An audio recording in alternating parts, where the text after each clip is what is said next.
money that we made. Smoking kelp to the face. I skip the fence like a man. These hoes wanna play. Deep web browsing, pills by the thousand, lean sipping squid. Gonna build a castle. Build a castle. Gonna build it high. Build it high. Gonna build it brick by brick and stone by stone till it reaches up to the sky. Hey, Rookie. Rookie.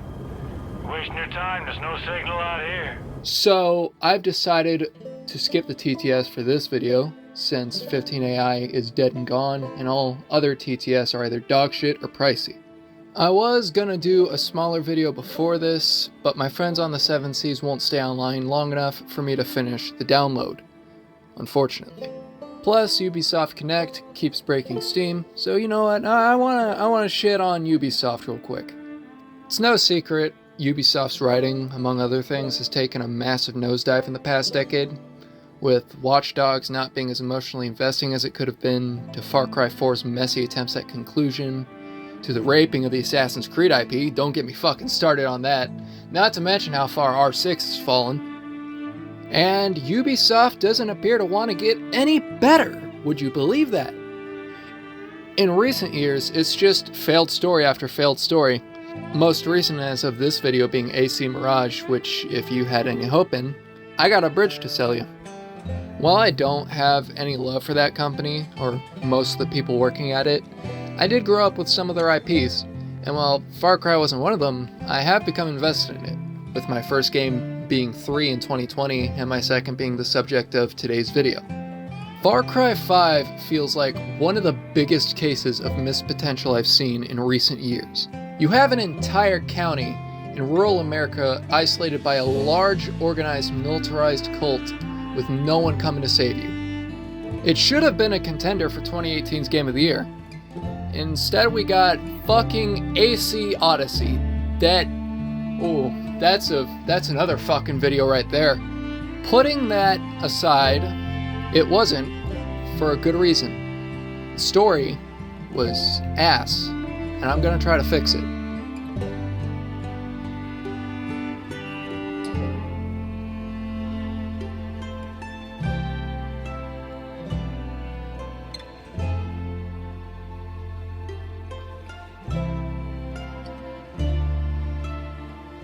So before we fix it, we need to understand what exactly needs fixing, and I've picked 4 things that I think, if changed, will make the story a lot better.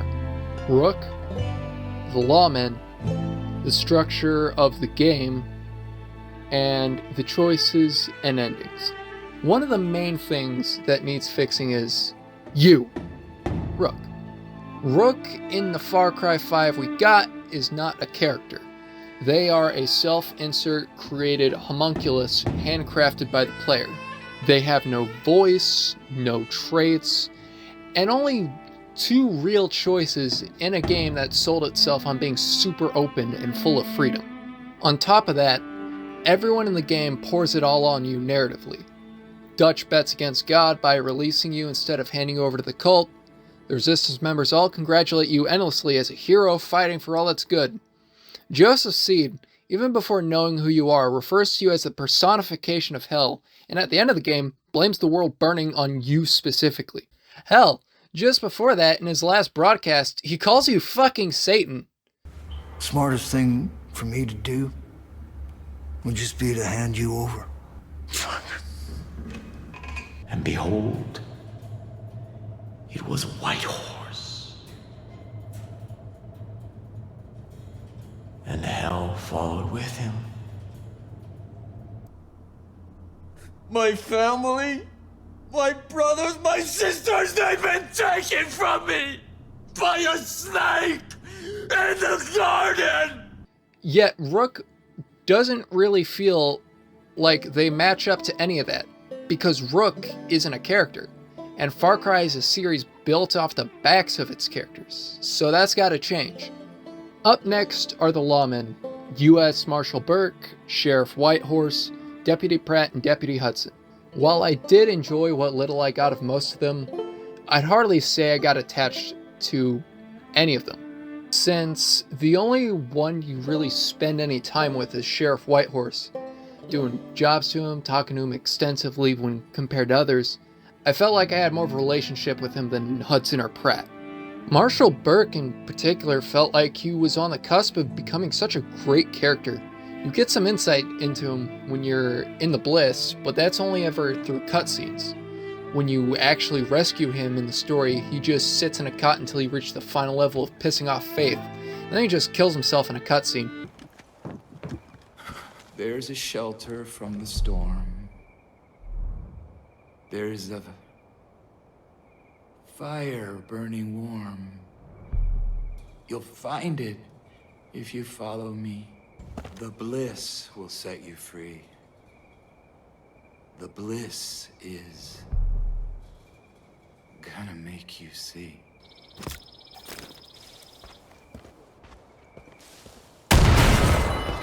Fuck's sake! I think I know how to elevate him, but that comes later. Hudson is pretty, you do get a sense for how she's doing, how she's going through the fucking ringer via the radio and TV ads, but I don't know. Never got a sense for who she was. Lastly, there's Pratt. I don't like Pratt. He's just a fucking pussy. He starts the game as the helicopter driver with only 2 lines. He gets captured by Jacob and becomes a skittish little bitch. He becomes a fearless edgelord when you rescue him, and then he goes right back to being a quivery pussing at the ending. Right out the gate, know that Pratt's gonna be different. Moving onward to the structure. The open-ended game design was one of the big selling points, since you could choose who you took on and when, but that causes several problems. Primarily, narrative disconnect. You expect me to believe that this cult has the entire county on lockdown, and that everyone's regions are divided and can only get brief radio messages out, when me and my allies can just freely boat, fly, drive, swim, or walk between them willy-nilly. It's especially egregious when you've just been marked by one of the heralds. I have on multiple occasions just escaped John or Jacob by border hopping as soon as I've pissed them off. It also kind of messes with the idea that Rook cares in any way. For instance, you could reach the final level of confrontation with John. He captures Fall's End with all of your friends there, and you are completely free to just fuck off to the Henbane River so you can collect whiskey barrels and party with Sharky. Another problem it creates is with those previously stated final confrontations. They had to be written so that they could occur at any point in the story, but they all sound like last boss dialogue. Let's take John's for example.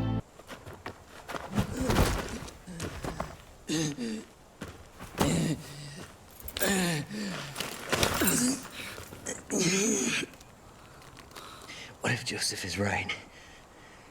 Did you ever stop to think about that? Everyone thinks he's crazy, but he's not.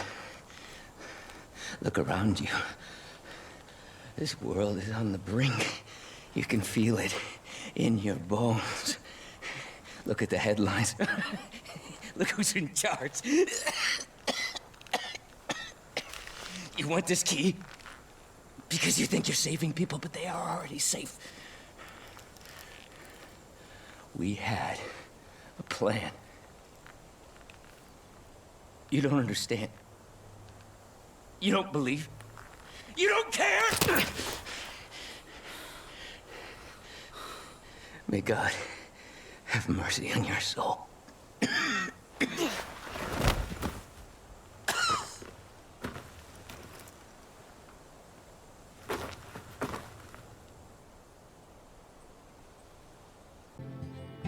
This guy is pushed by the game as your first target, yet it sounds like you've already tore down everything. They're all like this. Last thing it fucks with is the characters. Seeing as it's got 10 million views, you've probably seen Pyrocynical's video on Far Cry 5. One of his complaints is that there's like 500 characters and each only gets 5 seconds of screen time, and I agree, that's a massive fucking problem. One particularly egregious example being Merle Briggs, this rando in Holland Valley that appears either after taking a specific outpost or your first escape from John. In that, he accompanies you.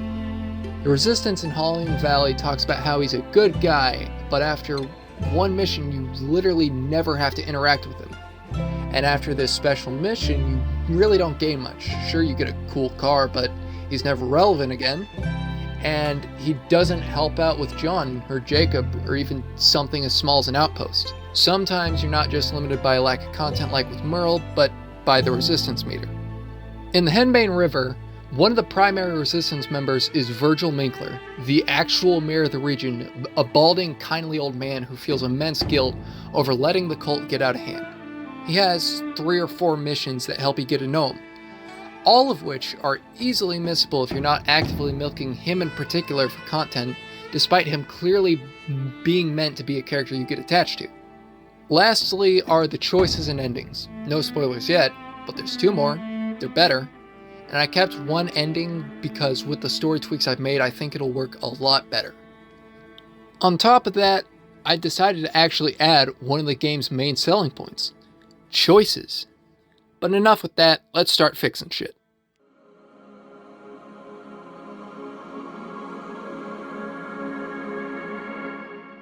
Far Cry is at its best when the characters have good dynamics.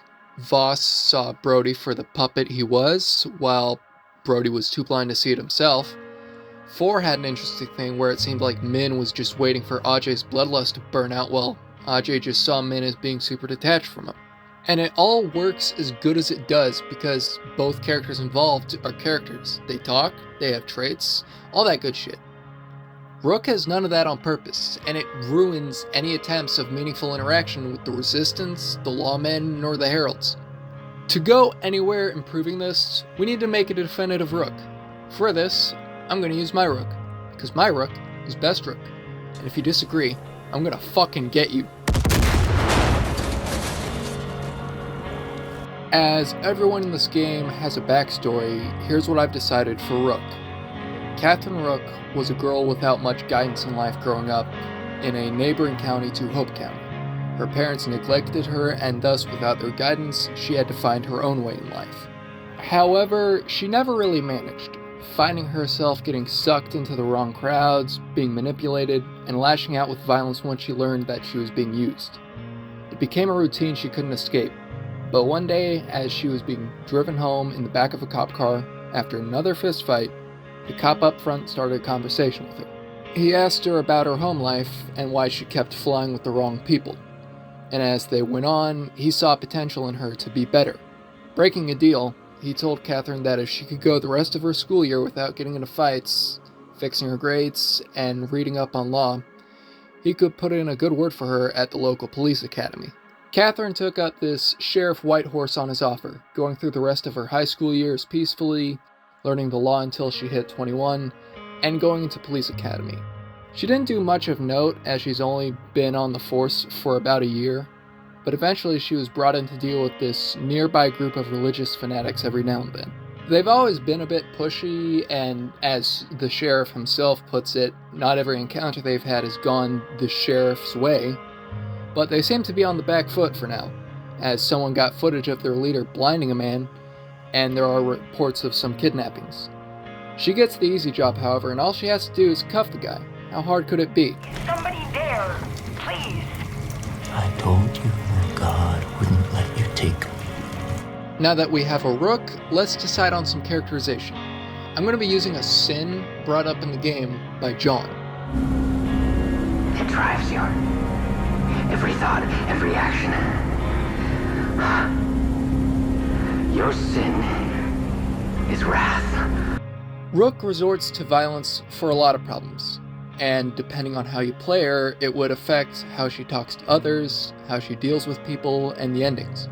So you're taking a rather young character with no personal scope for what's right and wrong, and is often isolated from the people most equipped to guide her, and putting her in a situation where she has to do something that she really isn't the best for mentally.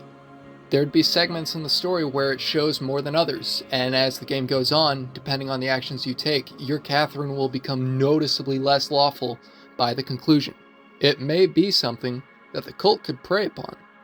You may say Rook's sin is pride as diagnosed by Joseph. However, I retort that he was very emotionally distraught when he said that, and it doesn't fit with my rewrite, so suck a fat one. I think it makes sense. I was playing hard mode recently. Most of the game I was avoiding confrontation since 4 shots would drop me, and I still collected 1,400 bodies. You kill a lot of fucking people in this game. However, now that Rook is a character, let's move on to her friends.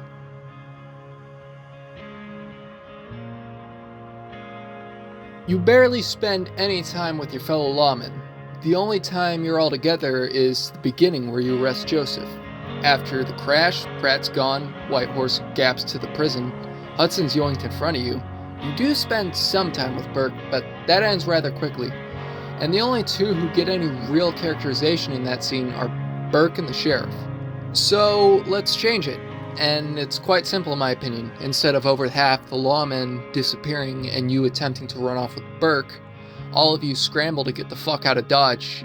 It may seem dumb, the opening where it's almost just you really helps set that theme that you're running for your life as you're being hunted.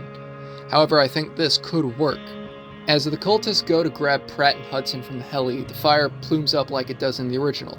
Joseph says let them burn for their sins, which makes more sense in this case since he's leaving all of you to burn instead of some. And instead of it just being you and Burke, this time all 5 of you scurry at the other side of the chopper as the hunting party chases you. You scatter as to be harder to hunt. Burke radios in a rendezvous at the trailer home like normal. Catherine shows up as everyone's got there. The scene goes on long enough for everyone to get a moment in.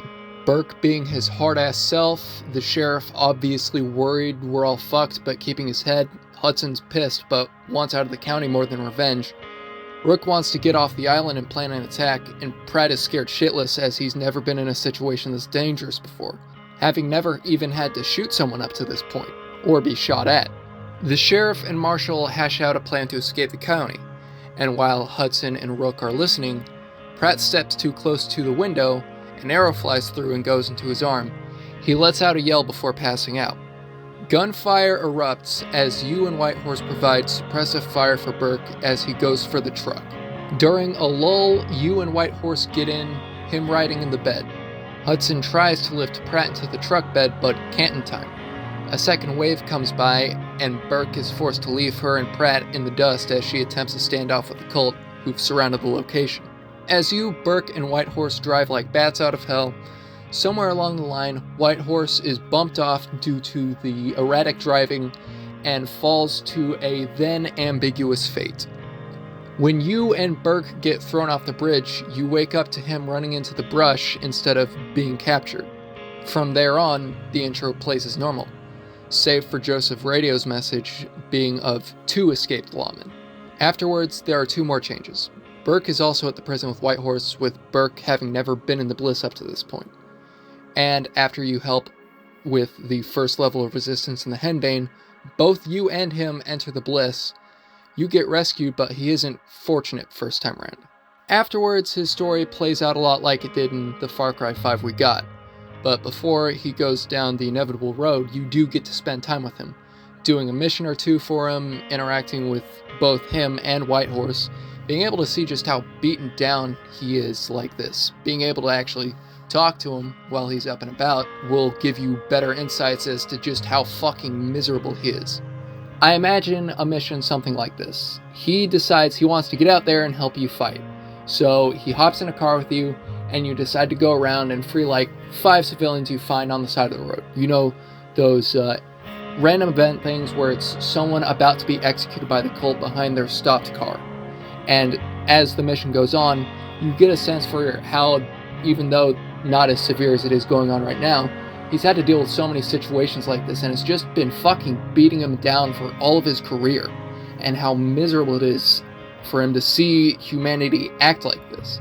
Rook could try to reassure him that it's not as bad as he thinks it is, and that they only see so much of it because it's their job to deal with it when it happens, but that doesn't reassure him. And although she did try to help, he still leaves the mission feeling bitter. His unhappiness being more than just some random talking point during the second run through the Bliss. which I also think there could be more Bliss segments, because those were fucking awesome. Hudson and Whitehorse's tweaks would spoil the next segment, so I'll skip to Pratt. For most of your time in the Whitetail Mountains, you don't see him, but you do get messages directed to you specifically, begging Catherine to help him. You get the usual scenes from the base game of him being Jacob's bitch, but the longer he spends under the Herald's thumb, the worse he sounds over the radio, getting more frightened. There could even be hints of the stuff Jacob is doing to him that lead to, the big twist of Jacob's region, where Pratt over the radio talks about how he's seeing the workplace even when the music isn't playing, and other shit that in the moment doesn't make any sense, but in retrospect it makes it very clear that Jacob not only has plans for you, but plans for Pratt as too. As his radio transmissions go on, you start to notice his demeanor change. He goes from absolutely frightened to sounding like a rambling maniac, going on about stuff like, I'm not weak, I'll prove myself, and by the end he's a complete drone who seems entirely disconnected. Come time for you to take Jacob's bunker, you find corpses of civilians littering the place, along with a few cultists. Not only has he proven himself to be not weak, he's a full-on convert, completely taken in by Jacob's ideology. I imagine him like a mini boss fight. He protects the bunker from you while utilizing hit-and-run tactics with an LMG. Sort of like a fucking LMG Ratman, if you will. Popping in and out, taking some damage here and there. Hell, he could even try to slow you down with some speakers playing only you, and you have to shoot them out in order to not pass out. Eventually, Kathy hits a fatal shot, and depending on what choices you've made in the game up to this point, Kathy will either spare him and drag his sorry ass out of the bunker, or she'll execute him while he's lying on the ground bleeding out. The lights are growing dim. I know a life of crime led me to this sorry fate. And yet, I blame society. Society made me what I am. That's bullshit. You're a white suburban punk, just like me. But it still hurts. It gives him some character progression and a character that isn't just one note. And it also gives Jacob's bunker a gimmick, because otherwise it's pretty just fucking bland, I'll be honest. That's the lawman sorted now. Rook's got a character, so let's move on to the thing that writers obviously wanted to have, but didn't get to because of a selling point. The structure.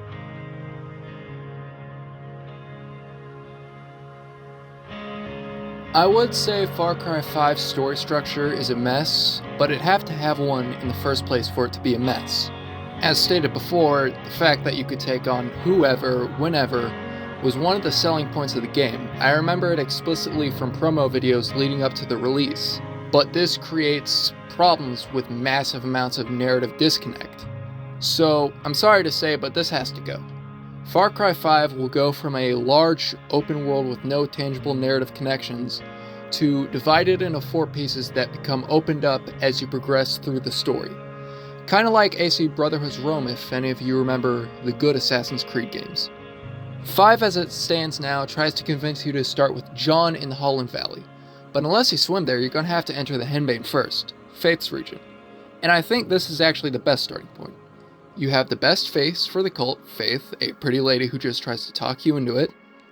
The terrain is a mix of what you'll be facing later. It has mountains, but not a bunch of trees, so it's a mix of the Whitetail Mountains and the open fields of John's region. And freeing the prison as your first mission leads to some very interesting opportunities as you pass through the game. You may be wondering, hey, that's cool and all, but what's stopping you from visiting John, Jacob, or the father? And to that I say, the cult.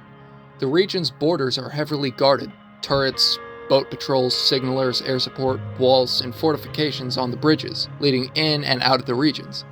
The cult is dividing and conquering, making damn sure no one gets in and no one gets out.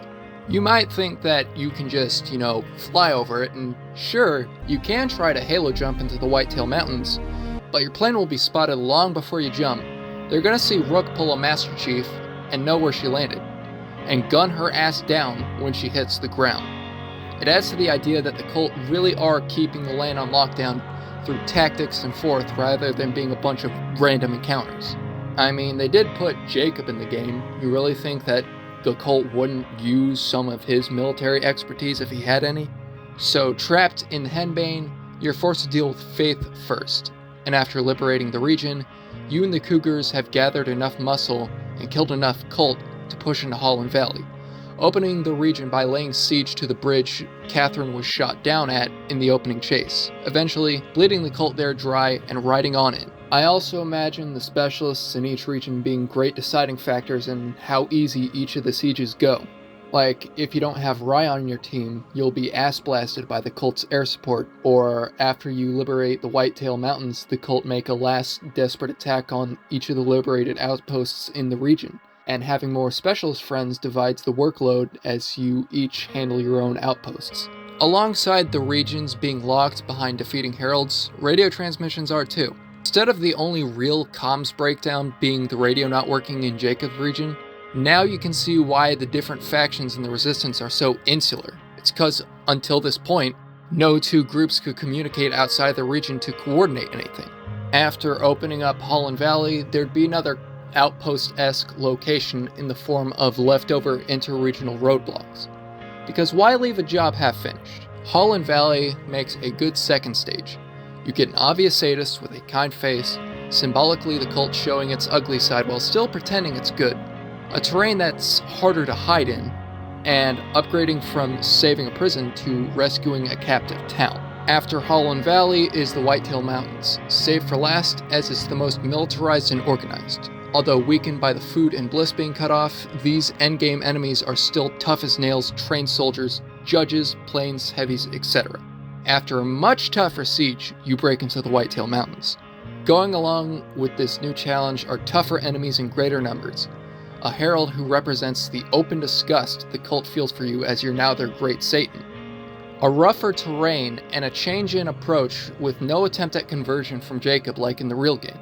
With the new structure, it makes sense as he's talking to a rook who's up to this point has been mercilessly burning down everything the cult has built. Why would he consider giving you a chance to join?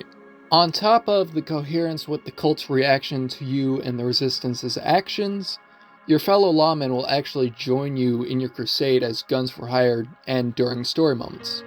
Whitehorse will follow you into Holland Valley after leaving Tracy in charge of the prison and a bliss detox, and after Hudson recovers from John, she'll join you two in the mountains.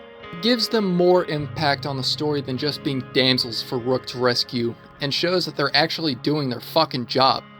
Plus, they aren't with you every single step of the way, allowing a balance between everyone helping out and Rook still being the fucking boogeyman. Now that our friendly neighborhood death machine has her girl squad and a better world to inhabit, I feel her last gift should be something of her own choosing.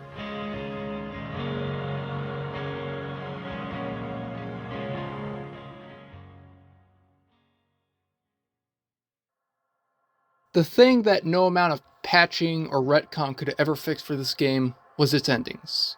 Getting fired, getting nuked, and getting duped. The first walk away ending is just a fucking meme.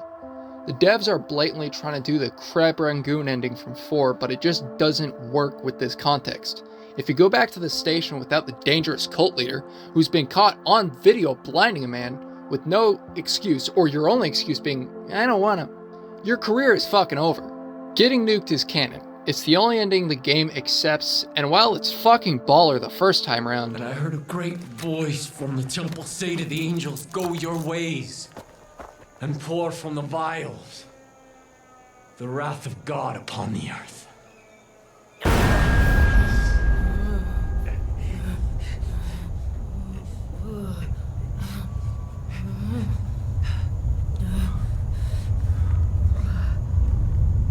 It is finished, child.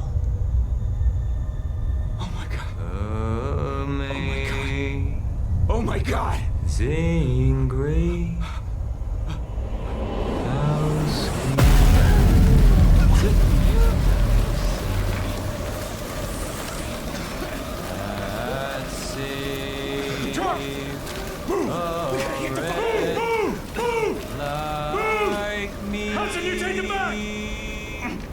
We're gonna die! We're gonna die! We're gonna die! We're We're gonna die! Right, get us to that bunker! Go! Oh, Jesus. Oh, Jesus. Oh, Jesus. Oh, Jesus. Watch the road!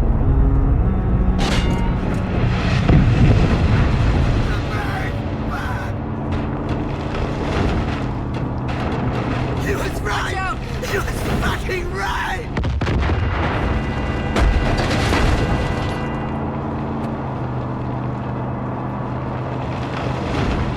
Look up! Go around! Keep going! We're gonna burn to death for our sins! The We're train, gonna the burn train! in hell for Let them, everything we've let done! Hail Mary, full of grace, the Lord is with thee. Blessed art thou among women, and blessed is the fruit of thy womb, Jesus. Holy Mary, Mother of God, pray for us sinners now and at the hour of our death. Amen.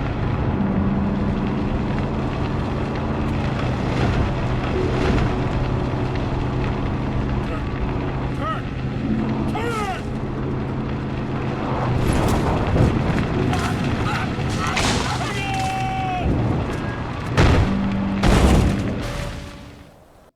It's really a shit ending since everything you did was for absolutely fuck all. Every lawman you saved is dead, the cult still survived according to New Dawn, which isn't canon despite 6 treating it as canon, and that's a whole nother video on its own, so on its own. The second walk away ending is shit too. After everything your character has witnessed and done, did they really think Joseph would just let them walk out of Hope County? And how fucking convenient. Whitehorse wanted some tombs after being in one of the most stressful situations imaginable. This shit's gotta go. Not only do we need new endings, we need something the devs promised we'd have. Choices. For choices, I thought of 2 to add that give a lot more depth and change much when it comes to the conclusion. Kill or capture, and indulgences. Kill or capture is what it sounds like. When you defeat the heralds, instead of them dying from their wounds, each one has an option to either be executed or cuffed. Thanks to having saved the prison in the beginning, you have a convenient place to store them if you choose to capture them. Capturing is the good option as it's Catherine showing enough restraint to do the job she was sent here to do, although as you'll see later, it's not surefire that it'll stay that way. Killing the heralds while justified sends Rook down a darker path as with each herald it becomes more and more clear she's not killing them because they're evil, she's killing them for her own satisfaction. It's something like this. Imagine you just executed Jacob, and Rook has been executing every herald up until this point. While everyone else is ecstatic because they've been freed, Rook is more happy because, quote-unquote, she won. Indulgences is something I'm pretty sure was a thing somewhere early in development, and you only get the briefest glimpses of it with Faith and John's second kidnapping. The idea is this. There will be one point in each region's mini-campaign where you're personally contacted by the Herald and asked to do something almost all out of your own free will. I'll lay them out. In Faith's region, after losing Rewrite Burke to the Bliss, Faith around Resistance Level 1 understands that your first leap of faith was sort of forced, and so she asks you to indulge her, to meet her atop the book's statue of your own free will. If you do, she asks Rook to again take the leap of faith. If you do so, you enter the Bliss. Upon landing safely and softly in the Bliss fields, Catherine walks with her to a shallow beach where they sit. And they talk. Faith asks Rook about herself, where she's from, small talking until asking her why she fights Project Dead Eden's Gate. To which Catherine answers honestly, because I'm supposed to. Faith asks, do you really believe we are in the wrong for wanting to save these lost souls? And Kath responds, I don't care if you're wrong, to which Faith stammers before realizing what it is Rook's saying. She pauses before saying, you have no stake in this, so why are you here? And Rook responds, Whitehorse told me to come, he'd want me to. Just before the conversation ends, Faith responds, maybe what he wants isn't the best. After that, Faith blisses all over Catherine, who wakes up at the bank of the Henbane River, not too far from Faith's gate.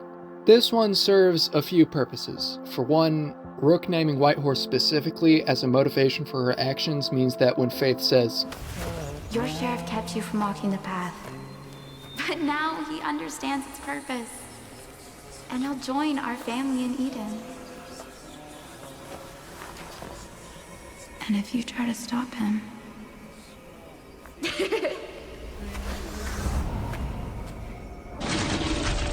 Hey, what you say, nigga? It's not just some ass pull. It also lets Faith show off a little bit of manipulation under the guise of trying to connect with the deputy, trying to plant a seed of doubt in her motives. Next up is John. His indulgence is different from the others. When Catherine is captured for her confession, tied up to the chair with Hudson staring back at her, if Rook chooses to stay still for 3 minutes after John leaves, not even so much as scooching her chair, John will come back. The confession commences, Rook enduring torture and shouting out her sins accordingly, starting from what she can remember during her childhood, stealing, fighting, and a lot of anger, eventually getting to her time in Hope County where she admits she's killed more people than she could ever count. John asks why, and she says it's to protect people, and he doesn't buy it for a minute. He puts the screws to her figuratively and possibly literally, and she confesses that she feels like she needs to, not just for survival. Like something she can't describe, which makes John think to himself. For both sitting still long enough to receive his sadism and having a rather narrow catalog of sins, he does appear to have the slightest bit of respect for Catherine afterwards.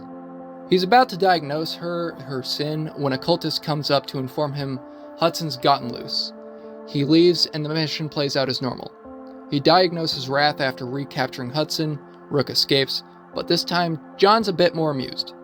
The last herald is Jacob. After escaping the lodge and getting afflicted with the Jacob mind virus, he contacts you directly on the radio and simply asks to go hunting and for you to meet him at Cedar Lake. You go to the location, old bliss containers scattered everywhere, but you can't see him. Suddenly a shot flies from the forest and into the dirt at your feet. After letting you know he's there, he directs you around over the radio. In contrast to Faith and John's indulgences, you never physically see or meet him. As Rook and him go hunting caribou and bear, he speaks of his ideology and how it relates to nature. How the weak animals serve to feed the strong, how a herd full of weak and sickly caribou slow down the whole, endangering everyone. He emphasizes the importance of it, how no matter your connection to them, if the weak impede the herd, they must go. Obviously alluding to your allies, the lawmen and the whitetails. Catherine comments back depending on if you indulge the other two heralds. And after your third caribou, you hear an animal shrieking. You go to investigate and you find the source, a white-tailed deer stuck in a bear trap. Jacob urges Catherine to put it out of its misery, and she does, shooting it. But as it turns out, that whitetail wasn't a deer, it was a militia member.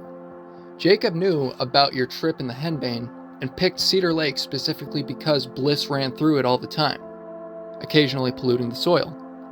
He knew it was a matter of time before it took its effect on you and you spotted someone you couldn't recognize, playing Rook like a fiddle without even having to pull out his music box. Depending on if Rook took the other two indulgences before reaching Jacob, she either reacts with horror at what she's done or mild frustration that she's been tricked. This is my personal favorite as it also foreshadows what Jacob has planned for Catherine. There is one last indulgence, only available if you did the previous 3 and haven't killed the heralds, but I'll save that for just a little bit longer. Now on to the endings. For the first ending, I present the hero ending. If you capture all 3 heralds, don't indulge any of them, and defeat Joseph Seed, you capture him and ride off into the sunset with Hudson, Pratt, and Whitehorse, as if you did everything leading up into the hero ending, Pratt's still alive, unfortunately. Catherine will have overcome her lust for violence by showing restraint, not letting the cult manipulate her, and keeping to her duty to bring these bastards in so they can pay for every wrongdoing they've committed. Hell, there could be a thing at the end where it plays the interviews you watched in the beginning, and instead of cutting after Joseph blinds the guy, it shows him in court, Rook narrating over it, the footage cutting to her being interviewed at the Spread Eagle while credits roll. I think it's pretty cool. Stepping down a level in the feel-good vibes is the unsteady ending. If you capture or kill the heralds and Joseph at random, not committing to what you should do, maybe indulging some heralds here and there, you'll take down the cult, but Rook won't be better off. She did do her job kinda, but she still delved far too deep into her lust for violence without really deciding what to do with her now intense desire for it. Think of it like the ending of Taxi Driver where Travis looks into the mirror. Even though he did do what he set out to do, it didn't resolve his issues, and Knowing how it feels, he could very well snap and do it again. Descending further into bad vibes is the Too Far Gone ending. If you kill every Herald and Joseph without indulging anyone, Rook submits to her violent nature. While everyone around her is relieved it's all over, Catherine wants more. More death, more destruction, more violence. Consumed with her desire for it, and knowing riding off with Hudson and Whitehorse will mean going back to a civilized way of life, it ends with Kathy leveling her gun at their backs as the screen cuts to black. You hear gunshots, and you get a brief first-person view of her speeding out of Hope County, already off to find her next blood-fueled dopamine hit. And the worst ending, but in a different sense this time, is the nuke ending. If you kill all of the Heralds and indulge all of them, you'll get a nuke ending similar to the one we got, but it's better because A, there are good endings to achieve, softening the punch of getting stuck with it. B, the implications work better since it's very reasonable that the Heralds would tell Joseph of your willingness to participate in their practices, making you open to the cult and letting him know you can be saved. And C, it's a good personal hell type of ending with a pretty amoral Rook stuck with a man who fucking hates her with no escape. I think it's deserved, as this Rook was more so interested in sating her need for violence and hanging out with the violent doomsday cult than doing her fucking job. I might just be coping on this one because I wanted to keep the nuke scene somehow. Let me know how cringe I sound in the comments.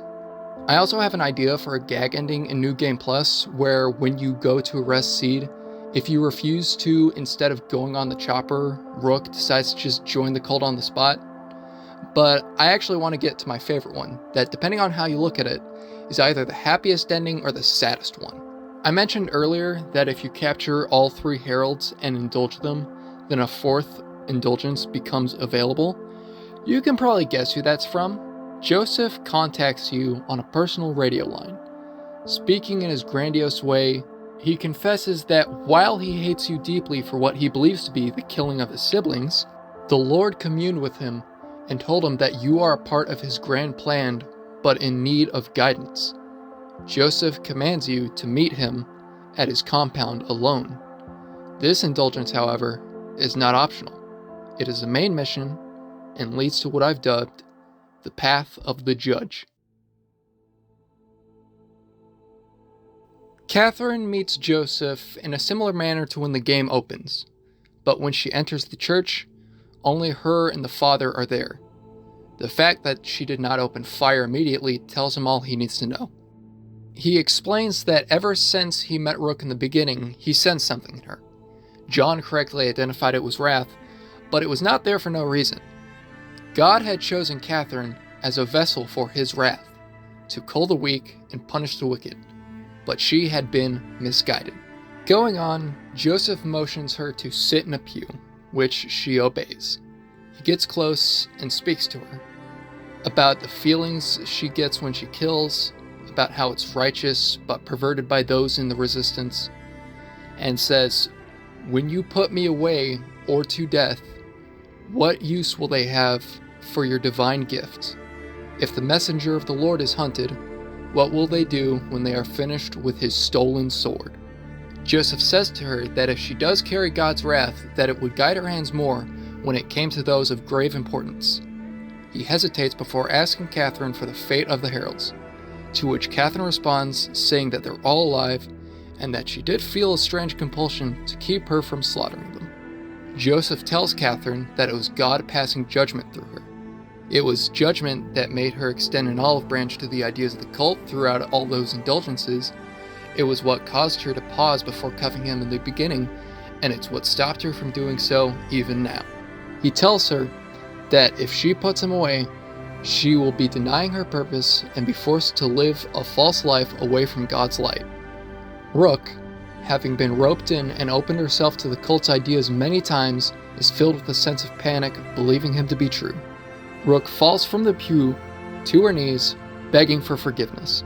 He tells her there is no need, as she's done nothing wrong, she's only followed her programming. But that what comes next is her test. Joseph pulls from behind the podium a vial, bliss smoke emanating from it. He says, "Bring me my heralds, and you will have passed your test, my mighty judge." Joseph brings the vial to Rook's lips, and almost immediately the high hits.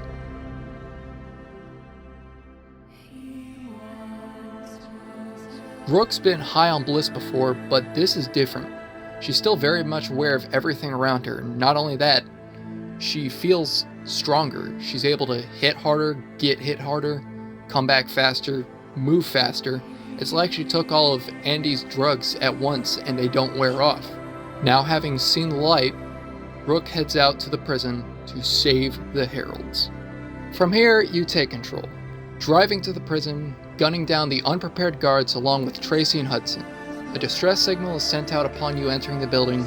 Getting in, you go to the cells. The heralds are all surprised by the sight. Regardless, they follow you. Reaching the gates, reinforcements arrive. Whitetails, cougars, hell, even some of Fallen's finest. But you tear through all of them the same, especially now that the heralds are backing you. Heading up the road to the compound, depending on if you took outposts from the cult, it's either easier or harder. You're halted by a hastily made roadblock, many faces there, chief among them Whitehorse. As the bullets fly, he's in a state of shock and denial, asking Catherine what the hell she's doing, to which she replies, "I was blind, but now I see. Get out of my way." The tone of her voice, slightly manic, showing where her mind has gone. It's a tough fight. A lot of familiar faces are there too, but it's 3 heralds and a protagonist against all of these people. Eventually you whittle them down to just Whitehorse. Downing him triggers a cutscene where Rook and the heralds walk over to him as he crawls away. They kicks him belly up and levels a gun to his head. But out of nowhere, Joseph's hand stretches over and sets on hers, lowering the gun gently to her surprise. A few cult members come out of the direction he did, checking the bodies and scanning the area. Joseph, pleased with your results, says, "You have passed your test. Spare the sheriff. He may have potential to join our family, as do all today that your bullets have not slain. We will rebuild what has been lost." And she responds, "Yes, Father. Praise be to you."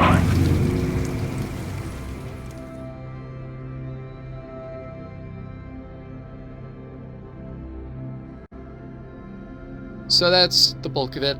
There are some things I just couldn't wiggle in, like how I'd get rid of the cook from Jess's loyalty mission, as he's honestly just edgy for the sake of edge. People like Virgil, Mary, and Eli would be more prominent with a more traditional mission structure, having it to where you have to interact with them, and since Rook is a character now, there would be back and forth dialogue that would make you actually get to know them. Although that's apparently not needed, as so many people who played this game got attached to even people like fucking Pratt, who only exists to cry during the ending and be edgy after Jacob dies. Fuck, that ain't even scratching the surface. There are people who fucking cried when Rush died in New Dawn. A character so forgettable I actually had to look up his name, despite him being central to New Dawn's plot. There are people who have said that the judge being revealed as the deputy was, quote-unquote, a brilliant twist. I clapped when I saw Darth Vader! It broke new ground! Motherfucker, I could tell Judge was Rook when watching the Russian Badgers promo video before the game even came out. Are you telling me you're so goddamn stupid that the revelation absolutely blindsided you? And I thought I was dumb for being confused by Twin Peaks. I'd also put in a section in Jacob's region where you actually have to sneak through the Veteran Center, as it's something that was probably already going to be in the game, seeing as the camp itself was modeled pretty meticulously, even having sections where you could sneak under walkways. Hell, the room Pratt takes you to after your third go-around was fully modeled and even has a safe in it. You can find YouTube videos on this stuff, and it's very obvious that it was supposed to be accessible sometime during development. Kinda like how the stone sword over Baron Lumbermill was supposed to be destructible. Anyways, this isn't the Far Cry 5 we got. So long as Ubisoft holds the IP, it's gonna stay that way. As for any recommendations, I wouldn't suggest paying for it. The only reason I got it on PC is because my boyfriend gifted it to me over Steam. Sail the seas if you really want it, although you might not get to enjoy features like the deputy's outfit and the level editor, but that also means you don't have to suffer through Ubisoft Connect. Speaking of level editor, this is going to be the last game with it. The devs said they're cutting it so that they can quote-unquote focus on making better stories. After this quote, they released Far Cry 6. Far Cry 7, if leaks are to be believed, will take place on an island off the coast of Korea. You'll play as one of 2 K-pop idol siblings fighting a North Korean dictator. There's going to be a Battle Royale mode. Level editor died for this. This will be a financial success. People are going to praise it, and Ubisoft will make an even worse sequel. Anyways, that's my Far Cry 5 rewrite. I threw it together in a week. Goodbye.